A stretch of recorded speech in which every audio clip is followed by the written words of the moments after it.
It is a privilege to have with us today my brother-in-law. I'm going to ask him to come to the platform. And he wasn't sure he was going to be able to be with us today, but Sergeant George, Greg, as we know him, or Greggy if you go way back, he's moved up in the ranks, and he is serving in the Delta Company, 382nd Combat Aviation Brigade. He's an aircraft mechanic, and I think I would get on one of his planes, or one of his Chinooks. He is a mechanic on one of those great big helicopter Chinooks. I've never been in one. Will you take me on a ride sometime? You'll have to ask. All right. So you don't have the authority to just let me just get in. Can't get a ticket or anything for me. But it's a privilege that I've asked him to come to share from a soldier's perspective what it means for him, for us to be Americans, and just share whatever it is that's on his heart. So he's going to take a few moments here today and address this congregation. Thank you for being here.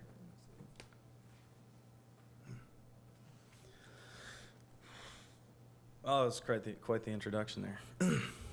Oh man, it's such an honor to be here. Such an honor to be with you guys. This church has certainly been a blessing to Debbie and I, and what a great opportunity to have the internet, option to view. It's been a blessing to us down in North Carolina as we've been separated from home. If we miss home, we can just turn on the computer and join right into worship with y'all, or comment on David's hair like I did last Sunday. Oh, such an honor. Well, if you guys keep up, I'm sure many of you keep up on Facebook. There's not really a lot I can tell you that you don't already know. I'll be deploying soon.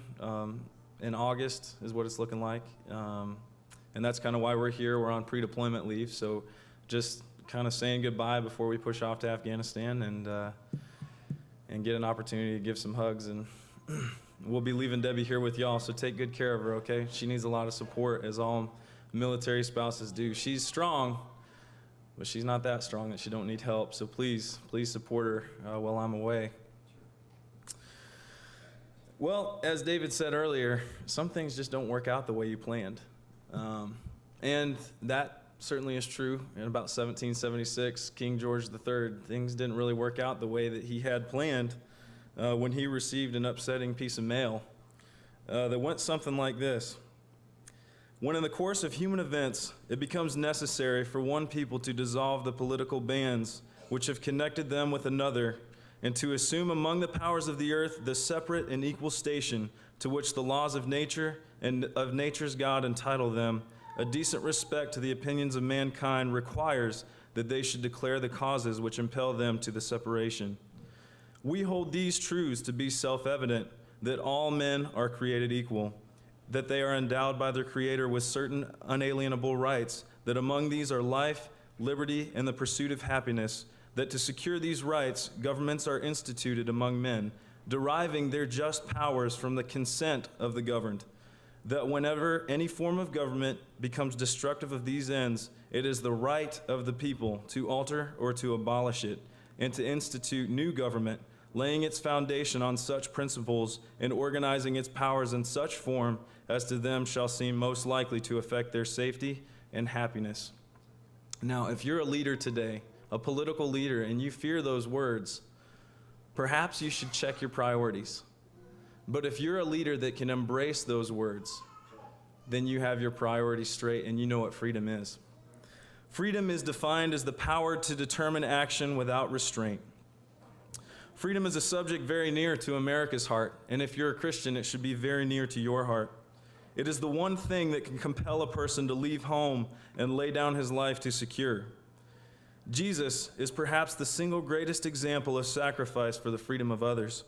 Because of his life, death, and resurrection, we know what true freedom is.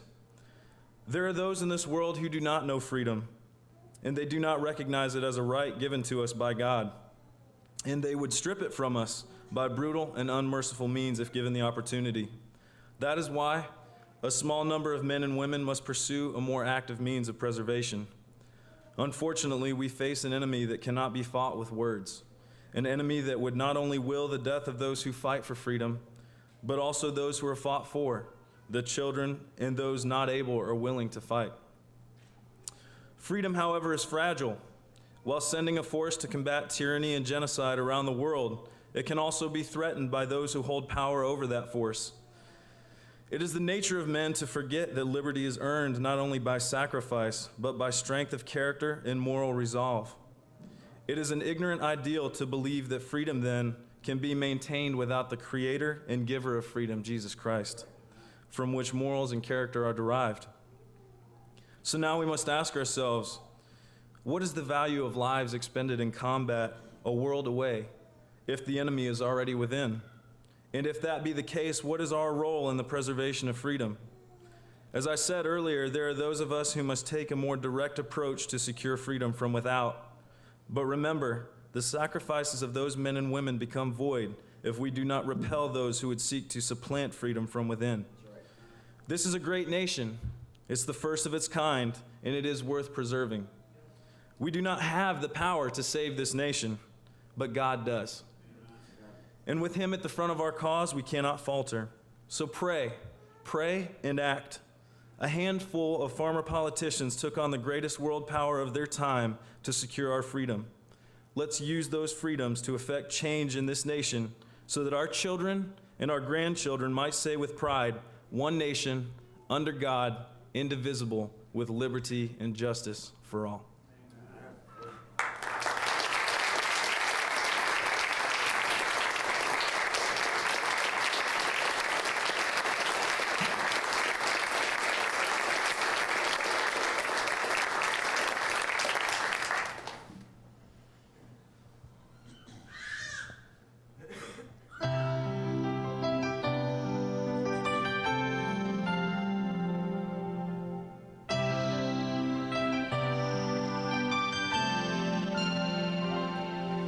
If tomorrow all the things were gone I'd worked for all my life, and I had to start again with just my children and my wife, I thank my Lord above to be living here today, 'cause the flag still stands for freedom, and they can't take that away. And I'm proud to be an American, where at least I know I'm free. And I won't forget the man who died and gave that right to me. And I gladly stand up next to you and defend her still today. 'Cause there ain't no doubt I love this land. God bless the USA.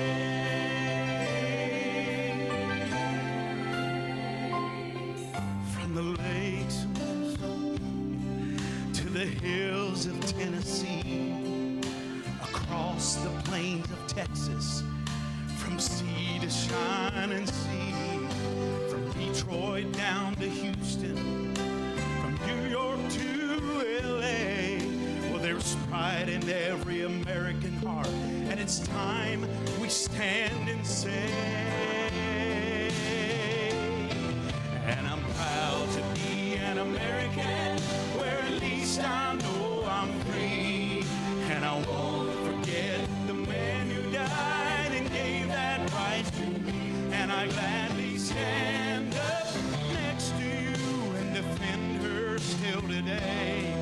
'Cause there ain't no doubt I love this land. God bless the USA. And I'm proud to be an American, where at least I know I'm free.